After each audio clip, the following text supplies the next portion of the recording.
Радио Пела. Спортски журнал.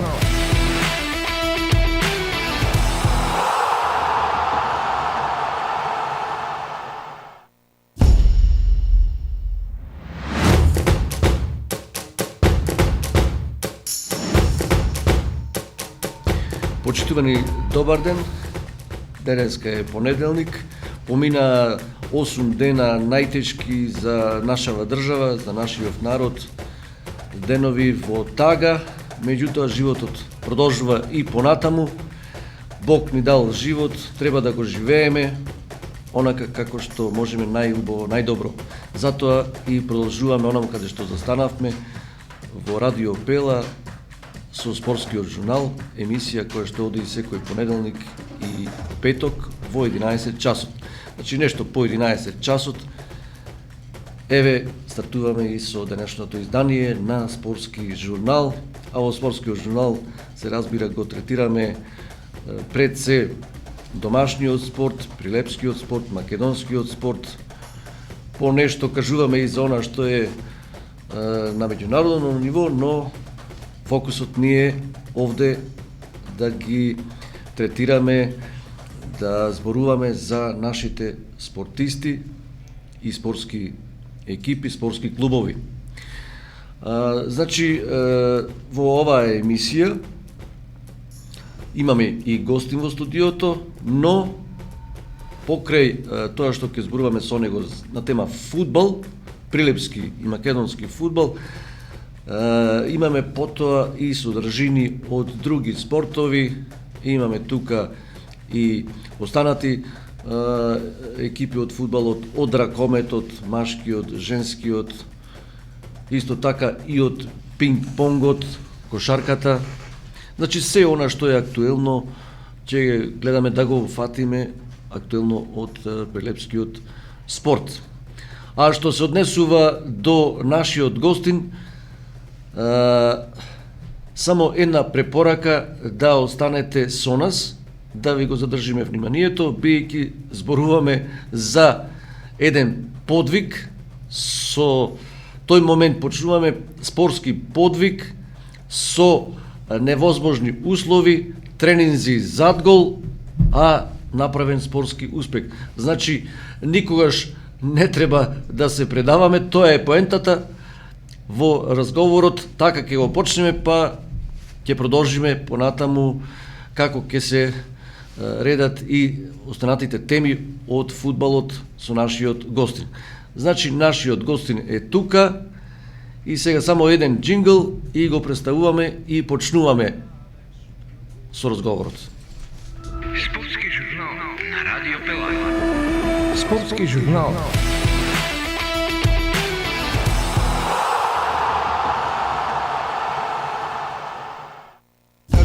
Уште да кажам дека наш технички реализатор и соговорник, можам да кажам тука, ко-водител на програмава, Никол Чедимевски, како и во претходните емисии, како и пред 3 години кога беше првиот циклус, така и сега, ќе може да се вклучи кога има некое прашање или некое свое размислување во врска со оваа тема.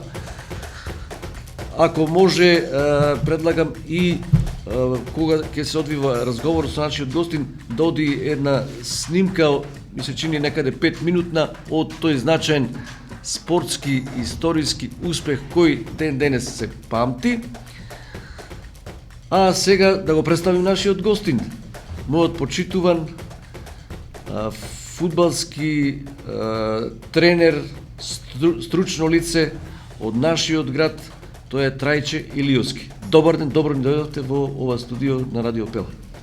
Добар ден и поздрав до вашата емисија и телевизија. Исто така да се надобрзам, сакам длабоко сочувство да му изразам на загинатите во Кочани. Помина тие 7 дена, жалост, али кај нас ова ќе се памти во Македонија како голема трагедија. Исто така и да му пожелам побрзо здравје на повредените во тој случај. Да, и затоа напомнав дека тоа што се случи, цел живот нема да се заборави, но на нас живите ни останува да живееме онака како што најдобро можеме и умееме, а еден аспект од животот, еден дел е и спортот, па затоа еве продолжуваме со оваа емисија.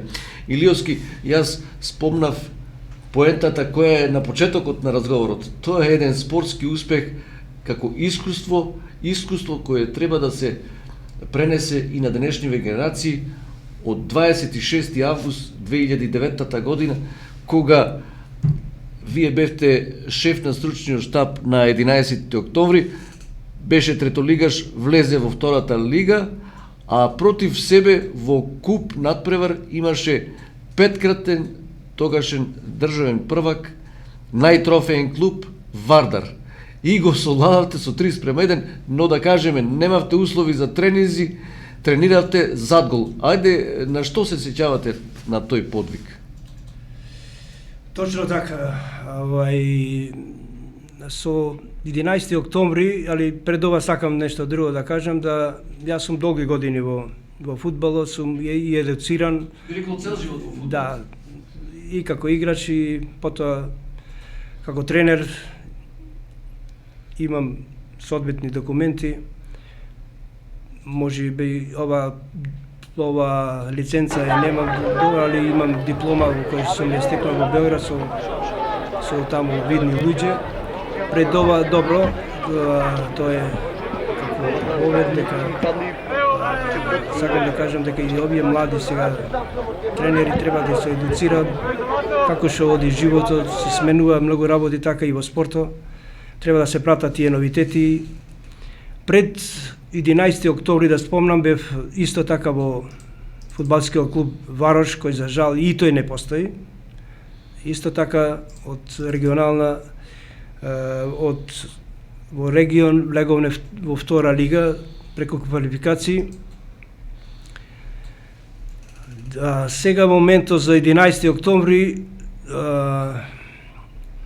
како што го кажа Игески, тренираме претежно позади гол, али имаше тука и ред и влегуваме и на главниот терен да тренираме со договор на тоаш на директорот Белазелковски. Победа тренираше, да речеме, 2-3 пати, бидејќи еден е стадионо, немаме помошни терени. Ние влегуваме еднаш, некојаш ако е поважно такмицата 2 пати, претежно зад гол, али пред ова има една стратегија направено дека имаме за цел да влезиме преку, знаеме дека ќе има квалификации, да бидиме прво место и така го оставиме и да играме во тие квалификации и со тој квалитет ете и успеавме на градскиот стадион во Скопје. Со Кожув игравме таа утакмица да влеземе и во втората лига. Победивме, мислам, со 3-2, да, така беше. Да, меѓутоа, подвигот е сепак против Вардар, за купот 3:1. Да, од кога влеговме во втората лига, нормално е да на некои места кај што ни фалеа некои играчи, се појачавне, се организиравне, имавме и управа, така да играчите сериозно си ја сватија работата. Како што кажа Зоки, тренираме зад гол, одевне и на базенту, тоаш можеше да се одевне по другите села, во Тополчани, во Беровци. Моравме да едноставно не се предававте. Не се предаваме, да, и на физички план и на технички, така да. Дозволете само да ве подсетам на една ваша изјава за тогашните, имаше печатени медиуми, весници, вака велите: меч на годината против Вардар во 16 финалето од купот. Можност за докажување. Очекувам борбеност до крај. Публиката ќе дојде во голем број и не треба во никој случај да ја разочараме со нашата борбеност. Порача Трајче Илиовски, тренерот на 11. октомври. Значи, вие, ова се ваши зборови, пред надпреварот. Да, точно така, значи, имавме расположение, имавме во екипата таков едно другарство каде играчите го дава стално максимум, стално храбро играа и знаеме дека тогаш и публика имаме достап, бидејќи фудбалот се игра и за публика, че имаме поддршка од навивачите, а тоа директно сега конкретно зборуваме за утакмицата која се играше куп утакмица со Вардар од Скопје. Сигурно Вардар е најтрофеениот клуб во нашава држава, во Македонија, и мотивирани излеговне, знаеме го ценевне квалитетот на Вардар, али никогаш не дозволивне да тој мотив дека играме со некој таков квалитетна екипа, дадоа играчите максимум, ги исполнија сите задачи, ги исполнија тие работи што се договоривме и во совлекувалната, а нормално и на тренизите што го тренира, го демонстрира и добро излезе за 11 октомври, го победивме со 3-1,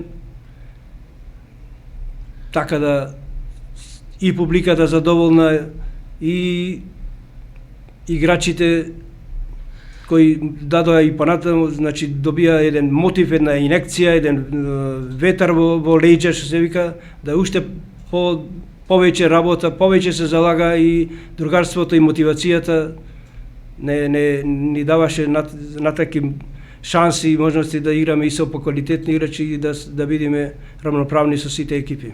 Значи во најтешки услови, како што рековме, не се предававте, а само да кажеме од спортивната страна, тренер на Вардар беше Балевски. Ванчо Балевски, да. Ванчо Балевски. А еве да се подсетиме и на стрелците на головите. Игор Мирчевски, Хаджи Спирковски, Вршковски. Трите гола се стрелци овие фудбалери. Да. Сигурно и ден денес можеби имате комуникација со нив. Па како не, да, например, еве Хаджи Спирковски Лупчо или Вршковски Дарко, тие беа и во младинската школа која имавме ние приватна школа, со држевне тоа со Бранко Петковски, легендата Педано. Тренизите ги држевне на стадионот во кај Базенто, имавме свој сооблекувални, каде играчите беа згрижени, каде имаше и топла вода, имаше и потребни работи, каде да се престеча. Гледам сега некако нешто ова чудно ми е да екипиве нема свој сооблекувални, нема кај да се одржи некој состанок, кај да се договориме за некои детали посебно. И нормално ги познавам тие играчи, и не само тие, имаше и други играчи. Еве да го кажеме и целиот состав што настапи на тој надпревар. Кебаковски голман, пота исто така Димитриовски Денис, Кулески, Ивановски, Колчаковски, наместо него Димески влегол во игра 69-та минута. Апостоловски, Димески, мислам дека станува збор за братот на нашиот сега технички уредник. Хаджи Спирковски, Вршковски, Карески исто. Да, Златко Карески. Смоквоски влегол 73-та минута. Тоа е овај судија што е подоцна страна. Да, Кире Смоковски. Па Игор Мирчевски го спомнавме, стрелец на голот. Наместо него 72 минута влегол Трајковски. Најверојатно Рубин Трајковски станува збор. Елезовски и Апостоловски. Тие се играчите што се 14 играчи вкупно со резервите. Точно тука направиме еден склоп млади и искусни играчи, али имавме атмосфера, имавме другарство, имаше желба на секоја утакмица, така да јас му кажав и пред утакмица на играчиве, денеска е и празник за фудбал, бидејќи Прилеп е фудбалски град, имаше и доста посетеност, доста публика која стварно ни беше Мислам дека една поддршка трибина беше полна Да. до крај. Капацитетот колку што е. Оваа трибина што е помалата. Точно За така. надпревар? Точно така, да. Имаше доста публика, имаше поддршка и резултатот секогаш се движеше во наша полза и на крајот ете и така заврши. Може да речеме Вардар може немаше ден, ама сепак во тако квалитетна екипа која е доминантна на нашата фудбалска сцена, со видоа дека стварно имаме ние еден противник кој се викаше 11 октомври. На крајот беа зачудени како вика можете вие овде не ви е вас местото, можете и да одите и во повисок ранг, така да Еве во мојот и тие ни честитаа за победата и Да, тие го признаа поразот. Меѓутоа, еве, мој впечаток има овде напишано во извештајот, значи ланскиот третолигаш го собори петкратниот шампион на Македонија. Но за тие што го следеа мечот, резултатот не е изненадување ако се земе во предвид играта. Второлигашот, новиот второлигаш 11 октомври, победи со 3:0, па и натаму напаѓаше, и на 3:0. Уште 3 зрели шанси можеа да го дотолчат фаворитот. Публиката беше одушевена. Кога 11 октомври личеше на Барселона, имаше по 15 до 20 додавања во една акција. Топката често ја провнуваа меѓу нозете на немојкните играчи на Вардар. Тие беа и можеби и зачудени. Еве, што вика Ванчо Балевски по надпреварот, вашиот колега од спротивната страна. Прилепчани секоја се мотивирани против Вардар. Од искуство знам и знаев сега што не чека. Ги предупредував играчите, но попусто. Не беа свесни дека треба да дадат максимум. Победата на 11 октомври е заслужена, рече Ванчо Балевски по овој надпревар. Мислам дека секој збор е на место. Секој збор е на место, но нормално, секоја екипа која ќе играме нормално има фаворити, помотивирани се, али сепак стварно тренираме секој ден квалитетно и на физички план и на тактички план, така да нормално и тука и на технички план и добро се познаваме и со играчите, мислам зборувам за 11 октомври, кои го дадоа ете повторно да кажам својот максимум, се надигруваа со квалитетен противник и на крајот ете испадна во наша корис да го победиме Вардар, што беше за некој чудно, ама бака може од некој аспект ако гледаме дека може и тие нас не подценија нешто, ама на крај сепак реално тие признаат дека сме во тој момент подобри и да ни честитаа ни посака понатаму. Еве сликата и по надпреварот Илиовски. Имаше турканица пред соблекувалните по надпреварот. Сите сака да им честитаат на јунаците од 11 октомври. Веселбата траеше до мрак.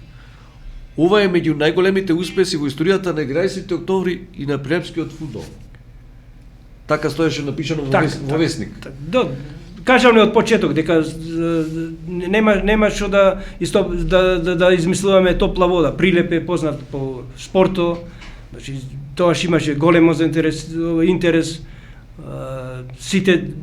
Сите патои водеа кон градскиот стадион Гоце Делчев и точно е тоа дека и после утакмицата сака да ни честита да Еве една фотографија од токму од тоа време. Така е, да. Еве сте вие ваму. Трајче Чолаков беше ваш соработник, помошник беше тренер на голманите. И доста соработувавме, јас и сега кажа и тогаш му велев, значи стручниот штаб сегде треба да биде со појче луѓе да се работи. Не може само како еве да речем тогаш јас бев главен тренер, Чолако беше помошник, нас ни фала, значи, и психолози, и тренер, кондиционен тренер, ни треба масери, значи, после утакмица, значи, тие се напорни работи што играчите се потрошуваат, значи, мора да се врати таа потрошена енергија, сила и, значи, затоа велам, ни треба поголем стручен штаб што секој си ја знае својата работа и заедно кој ќе соработуваме. И сега гледаме на стадиони, сите сме сведоци дека за секого има место. Бидејќи екипата не е само еден што може да види се кај како јас, како тогаш главен тренер. Сигурно имало луѓе кои имало околу мене, појчем луѓе ќе кажат стручни лица кои каде имаме пропустили или на другите тренизи да тие работиме на тој дел, да ги отстрануваме и да ги подобруваме. Значи има за секој место и така јас и сега размислувам, ама за жал добро е ова што го кажуваме, за жал што сега што спомнав и Варош и 11 не посто, значи се избришаја како клубови и градов, остана со нашиот бренд Победа, кој тој во последно време некако има проблеми, нормално од физички и од финансиски аспект, така да Илијовски, да не забораваме, го спомнавте Белград. Таму вие се надградувавте, односно студиравте во врска со фудбалот, да бидете стручно лице, да бидете тренер, а потоа се враќате од Белград во Прилеп, го пренесувате тоа ваше знаење во Варош во 11 октомври. Дури бевте и прволигашки тренер со 11 октомври. Да, последно бев со истава генерација. Влеговте и во прва лига, значи не беше ништо случајно. Затоа да ни кажете во Белград како поминавте? Во континуитет го работевме, се работеше и не оставане ништо на случајно, така да затоа и 11 потоа влезе во првата лига. Илијовски, да ни кажете за во Белград, од кои стручни лица учевте да бидете тренер?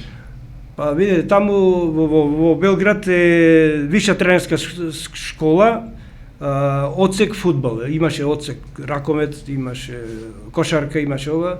Значи јас бев нормално на одсекот фудбал. На катедрата беше Велко Пауновиќ. Тој е познат стручнак и играч и потоа доцент, магистар, кој од него многу може да се научи и има и книги има издавано, еве и сега имам некоја кој се интересира, можам да се едуцира, уште ги превртувам неговите книги, уште се едуцирам. Значи никогаш нема се ново нешто мора да се прати, да се надгледува и секогаш науката нема никогаш крај. Да. И така да во тие 2 години кога одев во Белград имаше и други предмети, можам да спомнам анатомија, психологија, педагогија, биологија на спортот, значи негде околу 9-10 предмети, али одсек беше фудбал, каде одевне и на практичен дел од млади категории, одевне ние по терените, од како да почнат младите категории да се припремаат до во кој период што да развива, кои моторички способности треба да се развива до колку години. И сега сакам да му нагласам на овие млади дека до 12 години моторичките способности мора да ги совлада секој дете, секој спортиста, после е касно. А тие моторички способности, ако може сега ако зборуваме во стручниот дел, се како координација, како окретност, стартност, брзина и значи мора тие да се совлада и нормално со тие техники, со технички елементи кои се надоградува, се отклонува, се доградува да може играчот да го спремиме за во наредниот период кај што ќе следува тие тренинзи, па после припрема за во први тим, да бидат спремни, отпорни, значи база некоја мора да се направи за да можеме со играчите да со права селекција да ги... Повели Николче сакаше да... Да, сакал сум да се надоврзам на овој разговор. Повели Николче. Ме интересира, помина долго време од како 11 октомври го направи овој А спортски... мислам дека и 2011. Да. Не, 2009 година, 26 август. Така, Што така. знаеме, значи 16 години. 2011 прва лига. За прва лига влезу. Јас мислев на куп на превар со Вардар. Не. За И првата лига и куп на преварот со Вардар помина Тоа точно е дека е подолго време, да. Дел од тие играчи и денеска работат кој како тренери, кој како суди. Ме интересира колку е важна спортската хиерархија. Тогаш постојаа два клуба во Прилеп кои што беа брендови, Победа и 11 октомври. И тренерот беше над играчите. Со таа хиерархија, со тоа почитување, можеби и мотивацијата на играчите доведуваше до ситуација да се совлада еден Вардар, па потоа знаеме сите како беше ривалитетот со Победа, градскиот ривалитет. Така да ми се чини дека таа хиерархија сега во ова време треба повторно да помине време за да дојде до едно високо ниво, па да следат успесите. Да, во право се Николче, да хиерархија се знае. Значи поставеност во клубот. Точно. Поставеност во клубот, нормално, јас како тренер го делам тоа на два дела, бидејќи јас имам два тима. Едниот тим е управата, другиот тим се играчите. Значи со управата барам услови да се направи, барам финансиски средства, си имаше задолжено председател, секретар, имаше спортски директор, така да тие требаше да ги направи тие услови, да обезбеда услови за тренинг, некои средства за потрошената енергија,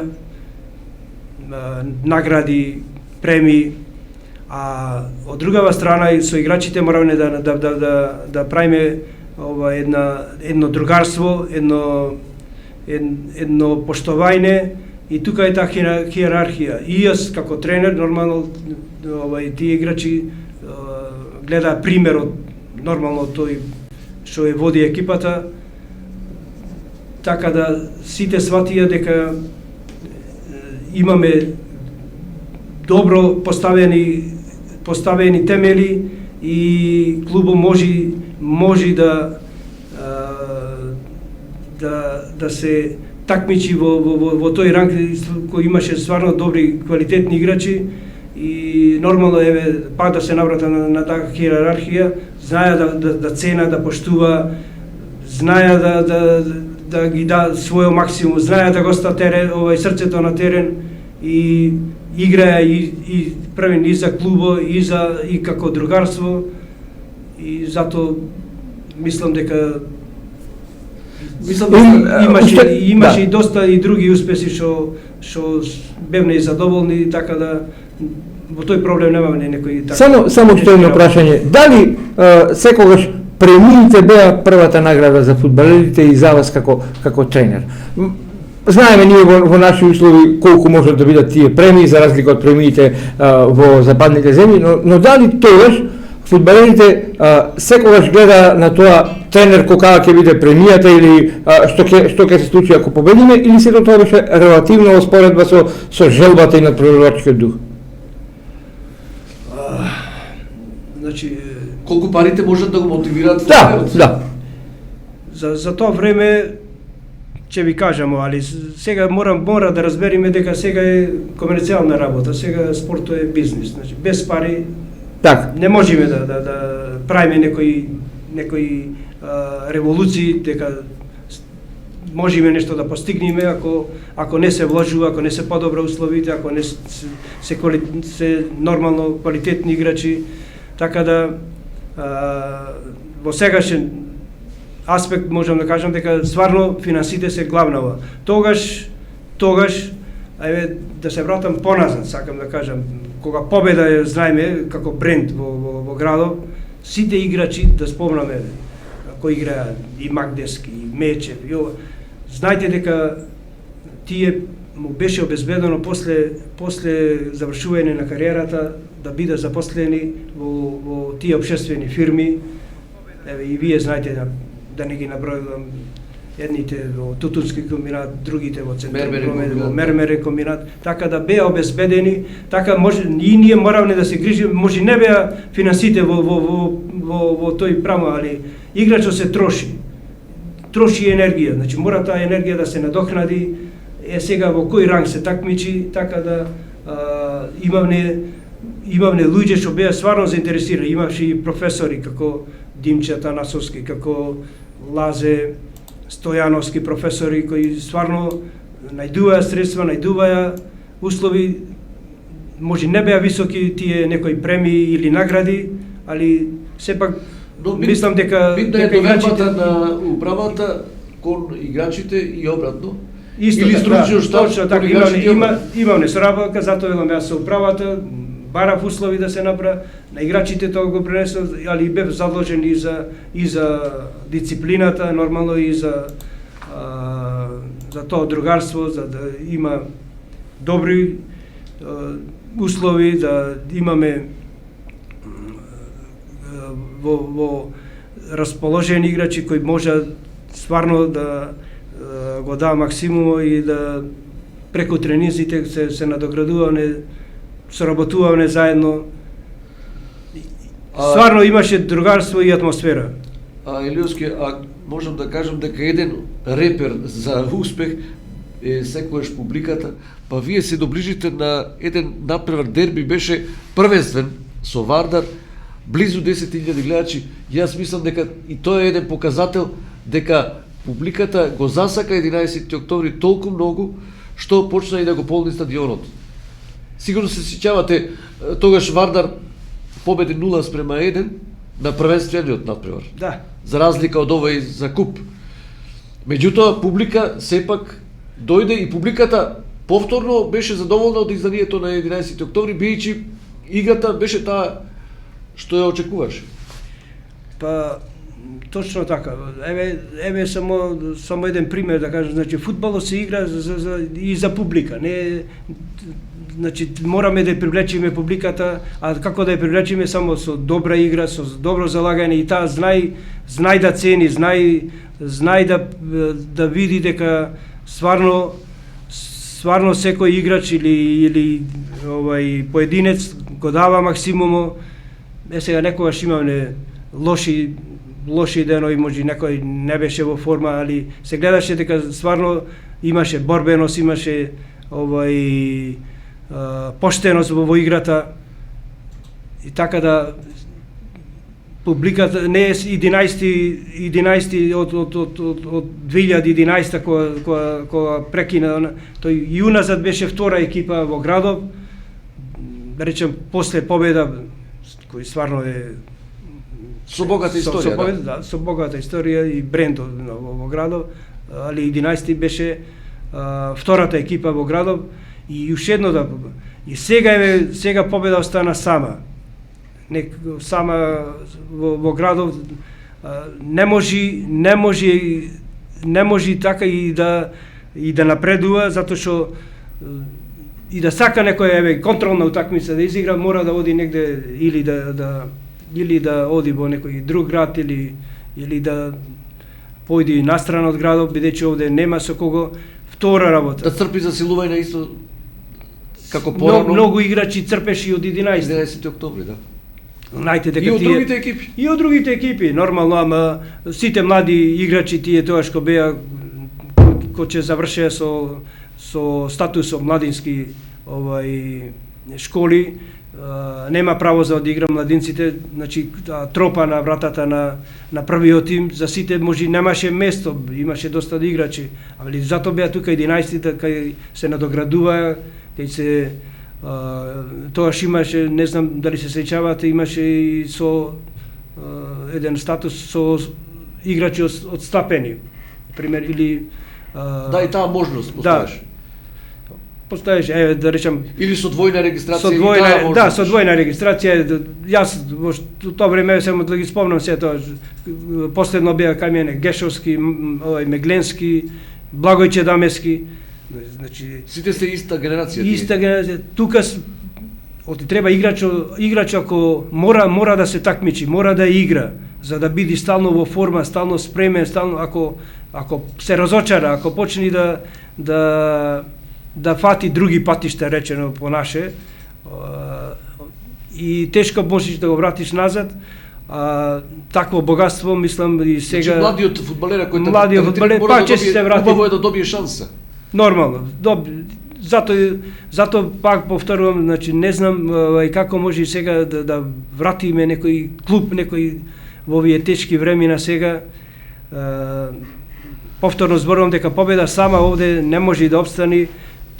Оти нашиве играчи, сведоци сте и вие сега колку заминаа, и то заминаа без никакви обештетувања, да не ги спомнувам сега кој биле, кој давале такви исписници, дали од нерасчистени обврски што морале тоа да го да, али и знаете вие сами колку играчи имаме настрана во други прволигашки Сега и брзи се промените, толку брзи што ако заминуваат десетина играчи, десетина треба и да дојдат да ги пополнат тие места. Точно така, ама тоа е тежок процес е тој. Екипата.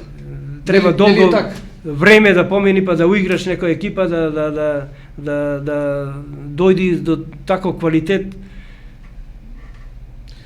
Сакам да прашам нешто, спомнавте младинскиве школи, често ги спомнувате. Младинскиве школи. Не сакам многу да коментирам бидејќи тука се мои некои деца што сум ги тренирал сега, убаво е тоа што држа али и тие бара некои услови подобри, не знам како да се подобра условите, како да му се помогне на тие школи, да и тука има квалитетни деца, секогаш имало и ќе има. Прашањето ми беше колку едно стручно лице како вас може да предвиди за некој млад играч дека има потенцијал да стане врвен играч подоцна. Дали во малите години може нешто да се предвиди, например, на 15, 16, 17 години? Дали тој потенцијал може да се види уште тогаш од ваша страна? Например, сега разговаравме неодамна со еден 90 годишен стручњак кој беше тренер во Победа многу одамна, сега живее во Белград, момчило Мома Илич, сигурно се сеќавате на него, со него се слушнавме по телефон и јас му го поставив прашањето како е возможно на 16 години тој да даде изјава, сега ја имаме во архива од Весник, каде што вели дека Илија Најдовски, кој има, ова момче има 16 години, ќе биде врвен светски фудбалер. И на 16 години, навистина, мене ми е многу чудно како тој тоа го видел кај него, уште во младинската школа. Дали тоа било среќа или сепак добар стручак може нешто да забележи, тако како потенцијал? Јас го поздравам Иличи, добро го познавам. Не можеме со сигурност да речеме сега Зоран ќе биде добар или Не, дека има потенцијал. Да, тие се критериуми, затоа се правеа селекции. Во време Заско Бевне, значи селекции сега многу му завидувам новија школи затоа што и со некои родители му мислам дека на детево треба нешто друго да му се помогне лично на неговото дете. Гледам дека стварно ги немат и тие критериуми, бидејќи во селекцијата има критериуми кои да речеме смисла за игра, осет со топка, физичка надградба, одма се гледа. Брзина сигурно. Да, брзина, стартност, окретност, морални карактеристики што се истрајност, поштовање, така да во таа селекција со тие критериуми можеме да направиме еден тим со тие играчи, да се работи стручно, ама да се направи услови. Кај да тренира. Бидејќи сега не знам во градот гледам имаме само една вештачки терен кај што сите го дела на четвртини, на осмини, или кој кога е слободен. Така да Принудени си на тоа изгледа. изгледа се принудени и во тие школи треба да се организира нешто така да ако сакаме да тие селектирани деца му направиме услови како и добри тренинзи, исхрана и стално да биде под лупа на тие луѓе што ќе ги одбериме како стручнаци да се надоградува, така да градов е сигурно не го заборај фудбалот, не го заборај и во околниве места. Имаме деца, ама сите како да се разочарани, нема кој да ги организира, кој да ги мотивира и оптимизмот некако се губи и се велиме нешто нема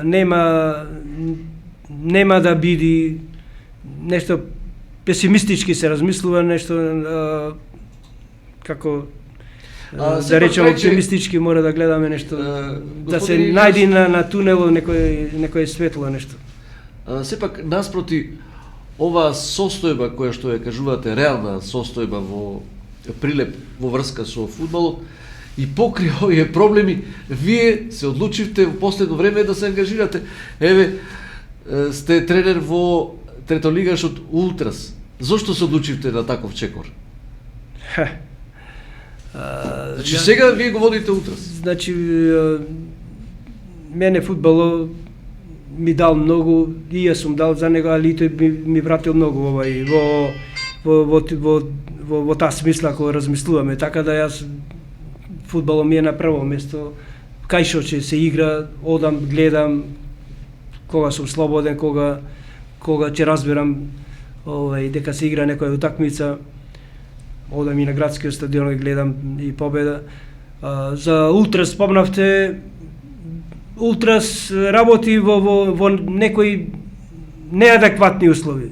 Значи, неадекватни услови, тука имаме еден внук кој тренира и игра, па ајде и тој, да речем, кој спонзорира или кој е газда на клубо, ме замоли да му помогнам, ама бидејќи не тренира децата, не знам што... Немате услов за значи, јас тука се гледам како навивач.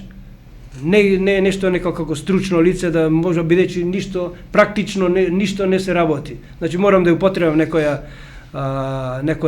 психологија, некоја теорија, така значи, да некоја импровизација. Нешто да ги насочиш, да ги наместиш играчи, да видиш која му е некоја природна позиција. Инаку во врска со играчите имате доста... без тренинг, јас мислам дека ништо само можеме да направиме штета на играчите, не е нешто подобро. Не дај Боже некој, знаете дека фактор повреда сегде постои и во спортот.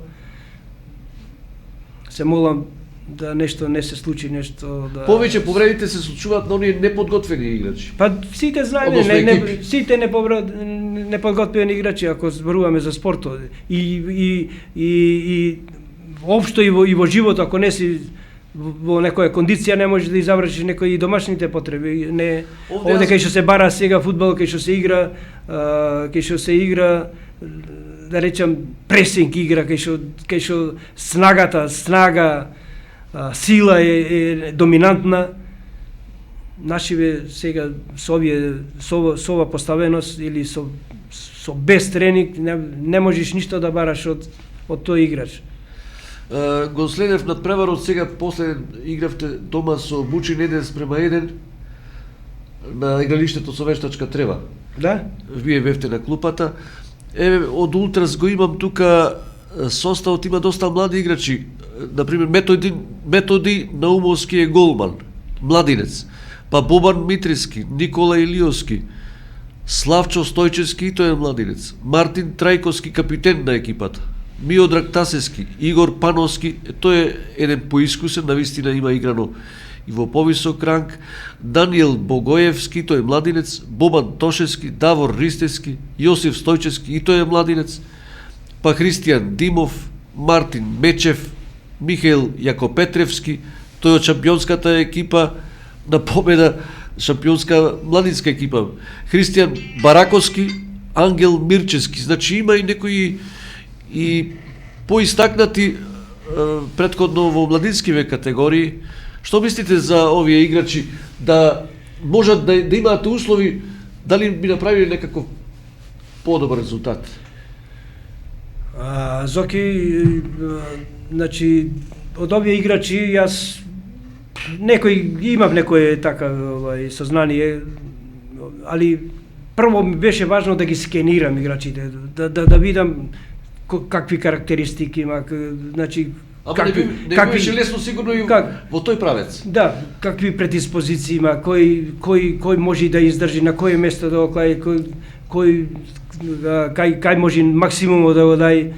Така да, еве, таму сум неге 3 месеци и уште не можам бидејќи не тренираме, не можам да одредам кој играч може негде максимумот да го дај, кој може да биде најкорисен.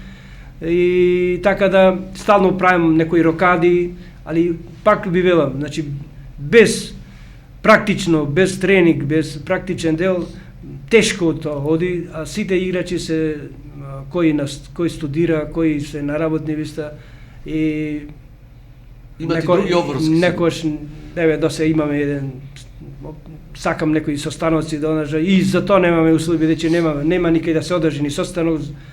И тому му кажувам на газдата на клубот дека мораш да ги смениш условите, мора да се подобра, мора нешто да се бара начин, вака само ќе се губи време, а трошоците си се трошоци. Сепак на табелава Ултрас не стои лошо на 6-то место со 21 бот. Значи во горниот дел на табелата. На горниот дел во табелата. Можеше уште нешто повеќе, такви беа очекувањата на љубители на фудбалот. Мислеа дека Ултрас ќе се замеша и во борбата за првото место, а на прво место е Големо Коњари. Значи во оваа лига. Значи пред почетокот да го почнеме разговорот, кажав за 11 октомври. Значи седнавме, направиме стратегија, сакаме да одиме една скала погоре од регион во втора лига. Така да и Ултрас ако сака да нешто мора да се седни, да се направи план, стратегија и да видиме дали можеме тие работи да ги подобриме, значи со тренинзи, со терен, еве терен немаме за играње. И кај што игра сите на вештачката треба, таму игра и Ултрас, таму игра и некои општински екипи што преоптеретени. Не знам зошто вака се остави градова, од кога му велам да треба да се бареме уште еден терен да се направеше еден помошен кај што ќе се тренира. Овие деца тренирале и во школите и по нивни разговор како да се разочарани, како да се онадени и вика ова сега ми е како занимација нешто или ако можам ќе дојдам, ако не гледам сега во моментов, еве реално кажувам, кој сака и на Каселути, еве и на овие што се во клубов, дека со овие услови тешко ќе оди работа, дека вака не може ништо да се мисли нешто на повисоко, а убаво е во градове и зато ме мачи едно во мене и малце сум би веќе и во години, барем уште еден клуб да онадиме еве во втората лига, па реков, значи па децата од Победа ќе игра во тој клуб, па ќе си се врата назад, тие се а не така да ги пуштаме без пари да ода, а тешко е сега играш да најдиш. Значи убаво е да има прилеп уште еден второлигаш за да имаат и други и уште толку играчи квалитетни надпревари. Бидејќи второлигашкиот ранг сепак е квалитет. Тоа ми е целта на разговорот, значи мора да се мора, тој е тежок збор, али да се направи тие работи да бидејќи ги гледам екипиве сега кои се во регионот, значи со една добра организација, со едно неколку појачување или со некој подобра организација, не со некоја, туку стварно треба да се подобри организацијата и со тренинг, дека може лесно да се прескокни овај сега ранг и знам дека има квалификации, во тие квалификации ако се успе да се прескокни ова скала, да се појди во втората лига. И ќе биде добро и за повторно истото го повторувам, и за градов, и за играчите, ќе има доста заинтересираност, ќе се врати само до вербата и ќе имаме поголем избор. Така да спортот е здравје, али треба и за здравјето да водиме за ЕСАП за играчите, не да му дајме само здрав спортиста може шампион да биде. Само здрав спортиста може да биде шампион, не може од спијање, од кревет. Значи и во нив не можам да му речам, има некој, еве сега треба ми напише овде на телефон, читам дека требало да се, бидејќи со овој случај што се случи во Кочани, се одложи колото во неделата, треба да се игра среда. Ми пишува овде на телефон дека не може да се собера. Бидејќи е работен ден. Работен ден, сите се на работа, не можеш ти да му речеш не оди на работа. Дали може да се смени некој студира и во Скопје, некои се на некои такви места што не може стварно да најде замена. И тешко да работиме. Значи сите се мачиме и губиме време, се троша и какви такви пари, мора да се плати судија, мора да се нешто, еве, некој ручек се обезбедува, опрема, мора за патување да се платат средства. Еве гледам запишан како представник клубски, кај вас е Владко Ингилизов. Доктор имате Давор Лозановски, комесар за безбедност,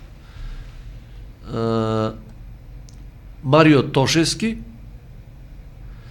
тренер вие сте Трајче Илиовски. Јас сум навивач. Но се сметате себе си сепак како поддржувач. Да, добро. Бидејќи немате тренинзи, немате можност да тренирате. Морам да екипата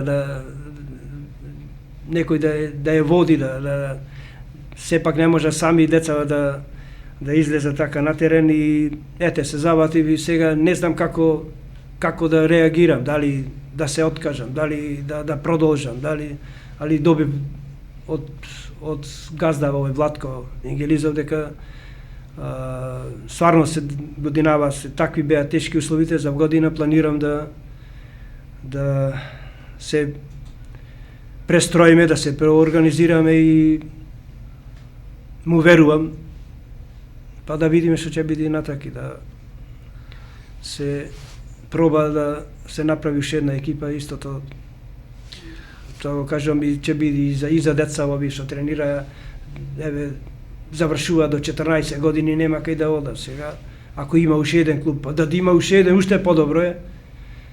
Па се врати сеајо во градот, во Прилеп, знаеме дека спортски град, знаеме дека имаше и фудбал, и ракомет, и кошарка.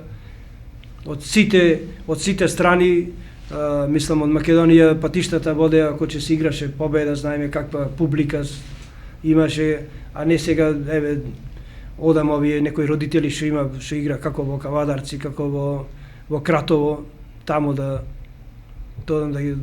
гледаме наши играчи како. Значи публикава желна за да гледа фудбал или ракомет, оди во другите градови, а овде не ги посетува овие надпревари. Има и такви. Па не ги посетува, не знам, значи, не знам. И покрај трошоците за пат, за храна и за скапи билети се тие. Например, патување до Битола, до Кавадарци, до Скопје. Но ете има љубители на спортот што и се одлучуваат на таков начин, на таков потек, така, да ги сносат тие трошоци, но да гледаат квалитет. Па нормално, сепак има поквалитетни екипи кои ќе се игра, еве да речем во Тиквеш, игра таму Благоја Спирковски, дете наше, во Силекс игра Дарко Ангелес, во Пелистер Карчевски и Јордан Черноумовски, да, кој со Јорданчо сум работел долго време. И мило ми е да ги гледам, да појдиме. Сега трошак не гледаме за тоа, ама зошто тие деца да не бидат тука кај нас и да како што викате, да се врати публика, да се врати тој интерес.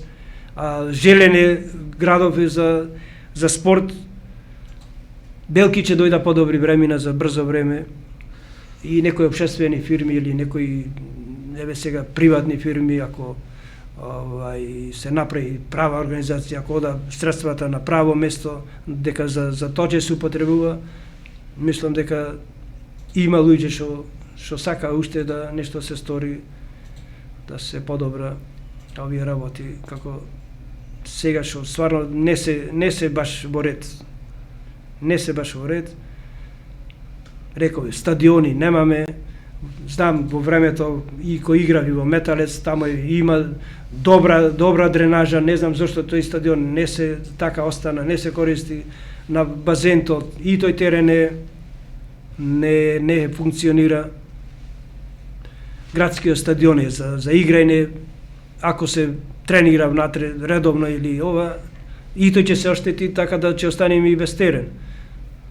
И едино ни станува вештачката трева и другите школи се снајдува по сали, по такви места кај да тие млади деца ги изнеса на некој прав пат и стварно има тука добри деца и добри, знам, тренери кои работа со тие деца и еве гледам се едуцира, ода лиценци да зема во Дојран, така да може да се направи нешто, уште не е баш така крај, не е безнадежна ситуација. Безнадежна, точно така.